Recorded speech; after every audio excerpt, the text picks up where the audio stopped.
All right, everyone, get ready because today we're going deep into vaccines. But with a bit of a twist. Yeah, a twist. What if instead of needles getting a vaccine was as easy as putting on some lotion? No needles, just smooth, simple protection. Exactly. It might not be that far off, actually. This research is really kind of turning things upside down. Oh, yeah? Showing that our skin is way more than just a barrier. It's like an active immune defender all on its own.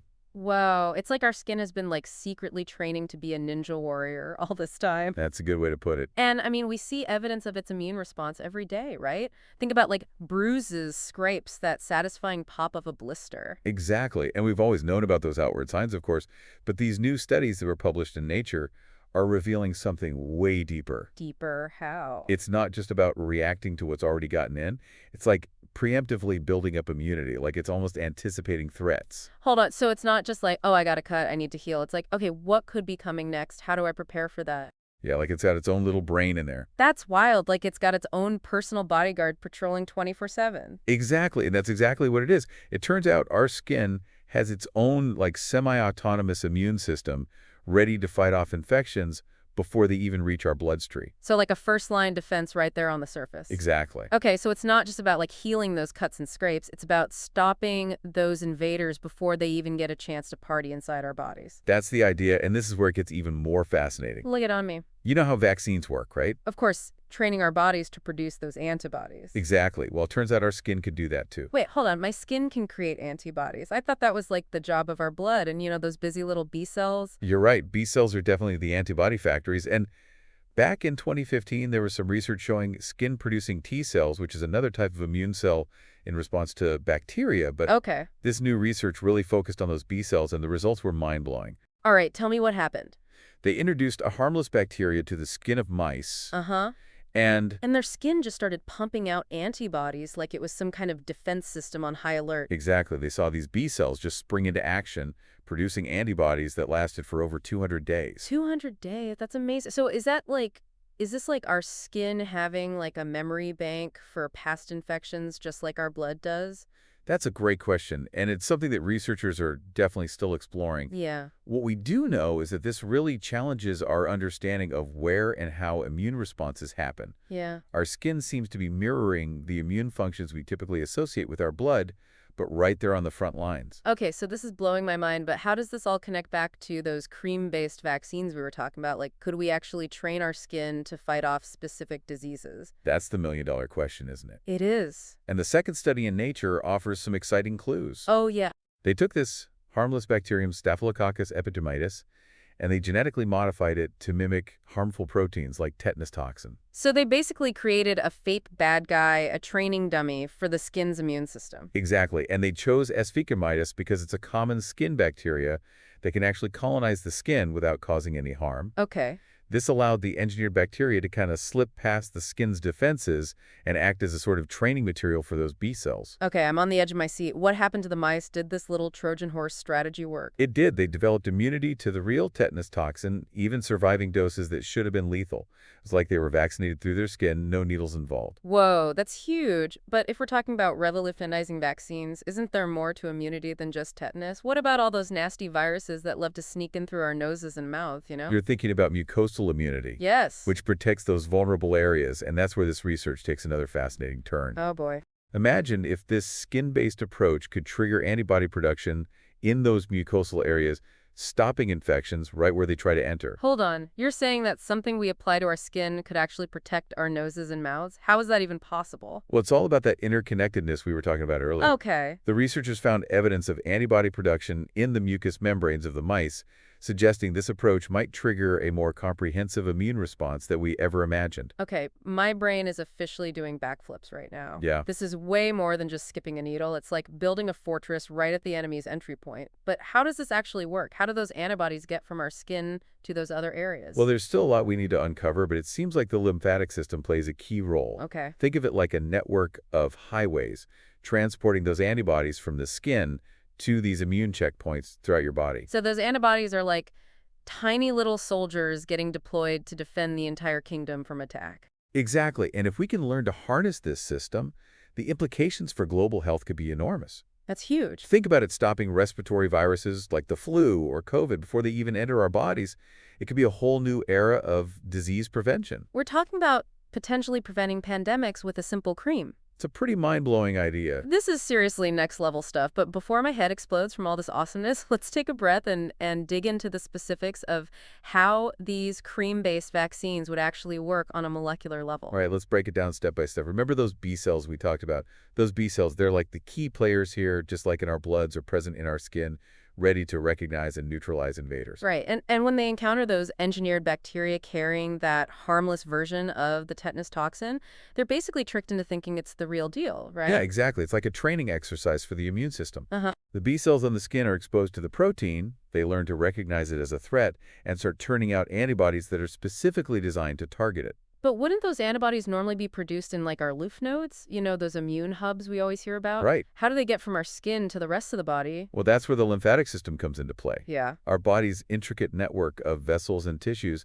think of it like a complex highway system, transporting those antibodies from the skin to immune checkpoints throughout the body. So it's like those tiny antibody soldiers are hitching a ride on the lymphatic highway. Exactly. Getting deployed to defend the whole kingdom from future tetanus attacks.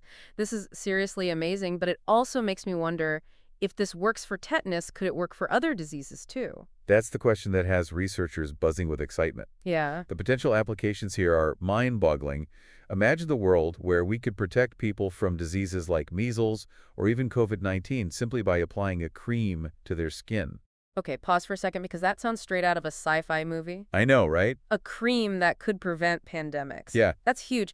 But I also have to ask, is this really realistic? I mean, we're still talking about research on mice. Does this even translate to humans? You're right to be cautious. We definitely shouldn't get ahead of ourselves. Yeah. This research is still in its early stages, and human trials are still a few years away. But if it does pan out, the potential benefits could be revolutionary. Okay, so let's say for argument's sake that this all works out. We've got these cream-based vaccines that are effective and safe for humans. What kind of impact could this have on the world? Well, the most immediate benefit would be convenience. Yeah. No needles, no pain, no need for specialized medical professionals to administer them. It could be a game changer for people with needle phobia. Oh, yeah. For young children, for those in remote areas with limited access to healthcare. I can already imagine parents everywhere breathing a sigh of relief. Oh, I know. No more wrestling toddlers to get their shots, but it sounds like the impact could go way beyond just convenience. We're talking about potentially transforming global health. Exactly. Cream-based vaccines could be much easier and cheaper to store and transport than traditional vaccines. Makes sense. Especially in developing countries where maintaining a cold chain could be a major obstacle. Absolutely. We could reach more people, particularly in underserved communities. Yeah.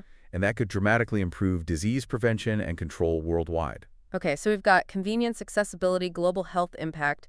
Is there anything else? What about the whole mucosal immunity thing? Traditional vaccines don't really target those areas, right? You're absolutely right. And that's another huge potential advantage of this approach. If we can trigger antibody production in those mucosal linings, we're essentially creating a fortress at the enemy's entry point. Yeah. Think about it stopping respiratory viruses like the flu or COVID before they even enter our bodies. It's a whole new level of protection. This all sounds incredible, but I'm also wondering, are there any potential downsides we should be considering? Could messing with the skin's immune system like this have unintended consequences? Sure. What about the skin's natural microbiome? Those are all important questions. You're right to bring them up. Yeah. We need to be realistic and acknowledge that there are still hurdles to overcome. As with any new technology, there are always risks and unknowns. Of course. One major challenge will be confirming that these findings in mice actually translate to humans. Right. Mice and humans aren't identical, and what works in a lab setting might not work in the real world. Makes sense. And even if the technology works in people, we still need to figure out how to produce these cream-based vaccines on a large enough scale to meet global demand. Right. And what about cost? Will these new vaccines be affordable for everyone, or will they create another layer of health inequity? You're hitting on some key considerations here. Yeah. Scalability and affordability are critical factors if we want this technology to truly benefit everyone. For sure. We also need to think about regulatory approval processes. Will these new vaccines be subject to the same rigorous safety and efficacy standards as traditional vaccines. All valid concerns, but even with these potential challenges, the excitement surrounding this research is palpable. The possibility of a future where getting vaccinated is as simple as applying a cream is a truly captivating vision. I agree. It's an area ripe with possibilities, and I'm eager to see how it unfolds, but let's not lose sight of the fact that this all started with a simple observation. Yeah, Our skin, this often overlooked organ, is a powerful immune defender. right. And this research has the potential to unlock even more of its secrets. This whole deep dive has been a wild ride, and I feel like we've only just scratched the surface of what this all means. But for now, I'm curious, what else can you tell us about how these cream-based vaccines would actually work on a molecular level? What's going on beneath the surface of our skin? Let's zoom in on those microscopic processes. Remember those engineered bacteria we talked about earlier? Those engineered bacteria, those tiny Trojan horses carrying harmless versions of disease proteins, how do they actually interact with our skin's immune system on a microscopic level? Or remember how we talked about S. epidermidis being able to colonize the skin? Yeah. That's a crucial part of the process. These bacteria, like master infiltrators, able to slip past the skin's defenses and set up camp right there on the surface. So they're not just passing through, they're setting up shop, becoming part of the skin's ecosystem? Exactly, and that's what gives them the opportunity to interact with those B cells we've been talking about. Those B cells are constantly patrolling the skin, looking for anything suspicious. So when they bump into these engineered bacteria, what happens? Do they immediately recognize them as a threat? That's where it gets interesting. The engineered bacteria are designed to display those harmless versions of disease proteins on their surface, almost like waving a flag that says, hey, look at me. So it's like a disguise, but one that the B cells can still detect? Precisely, the B cells see these proteins and think, hold on, this looks familiar, this might be dangerous, and that triggers them to start producing antibodies. So it's like a training exercise, but one that's happening right on the battlefield of our skin. This is seriously mind-blowing stuff. But it also makes me wonder, are there any potential risks to introducing these engineered bacteria to our skin? Could it disrupt the delicate balance of our skin's microbiome? That's a valid concern, and it's something researchers are actively investigating. We need to be mindful of the potential impact on the skin's natural ecosystem. But remember, S. epidermidis is already a common resident of our skin, and the engineered versions are designed to be harmless. Right. It's not like we're introducing some foreign invader. It's more like tweaking something that's already there. But this whole conversation has me thinking this research isn't just about vaccines, is it? It's about a fundamental shift in how we understand the human immune system. I think you've hit a nail on the head. This discovery really challenges the traditional view of the immune system as a centralized network operating primarily in our blood and lymph nodes. We're seeing that the skin, this organ we often take for granted, is a powerful and sophisticated immune player in its own right. Absolutely. And not only that, it seems to be capable of communicating and coordinating with the rest of the immune system in ways we're just beginning to understand. It's like we've uncovered a whole new dimension of immunity. It makes you wonder, what other secrets is our skin hiding? What other immune superpowers might we discover? It's an incredibly exciting prospect. This research could open up entirely new avenues for treating a wide range of conditions, from autoimmune disorders to even cancer. Wait, cancer? How could this skin-based approach possibly help with something as complex as cancer? Well, imagine if we could train the skin's immune system to recognize and attack cancer cells, almost like deploying a targeted army right at the source. It's like giving our bodies a personalized immunotherapy, but one that's delivered through the skin, potentially making it less invasive and more accessible. That's incredible. This whole deep dive has been an incredible journey, and I feel like we've only just scratched the surface of what this all means. I agree, it's an area ripe with possibilities, and the research is moving at an exhilarating pace. Who knows what other groundbreaking discoveries await us as we continue to unravel the mysteries of our skin's immune system.